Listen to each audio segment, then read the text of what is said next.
Dito muna tayo tumambay sa farm ni Kuya Feles. By the way, hindi siya si Kuya Feles. Kuya Buddy, tabi, eto si Kuya Feles. Mag-ihaw muna tayo ng tilapia at hito for lunch. Fresh na fresh, gumagalaw pa. Etong mga tilapia siguro kakatulog lang. Nalinisan na yung tilapia, syempre hindi ko inabutan. Si Sir Vic na unang dumating siya pa talaga mag-iihaw. First batch ng naihaw, eto na. Wow. May mga pumapatak na ngang ulan. Dito lang sa tabi ay merong mga seedling na tanim si Kuya Feles. Di ko nga lang natanong ano yan, hula ko na lang kamatis. Pinakita na niya sa amin ang pelletized niyang mga feeds. All natural, galing lang din sa bukid ang mga ingredients. Gamit ang machine na nabili niya online worth 20k plus. Ito naman ang aquaponic system ng Trofa from Department of Agriculture na nasa pangangalaga ni Kuya Feles. Wala pang tanim dyan sa taas kaya parang aquarium lang muna. Pasilip muna sa alagang hito, ayan. Maliit pa pero healthy, ayan, makulit na at malikot. Ha, baby? Palaki ka na para next meeting, ikaw naman ang iluluto namin, hackers.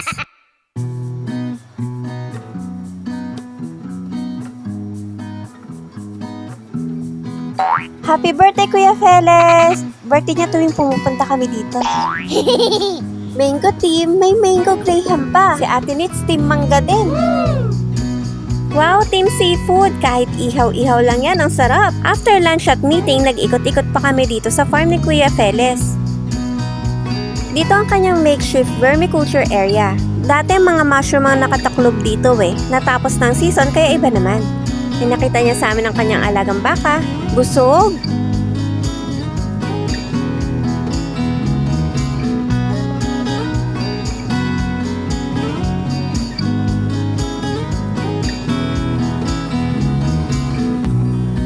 Di pa ako nakakahawak ng baka kaya it's a chance. Mukha naman siya mabait. Yung baka kasi ni Chairman si Jill, medyo masungit. Hindi ako masungit kasi cute ako.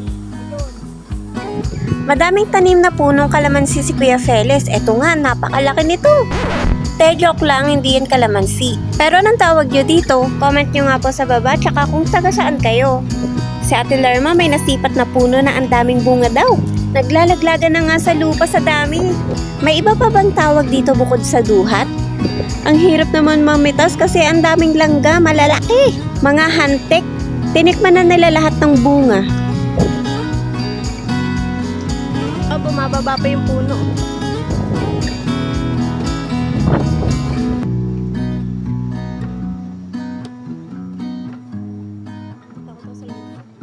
Ah, may langgam.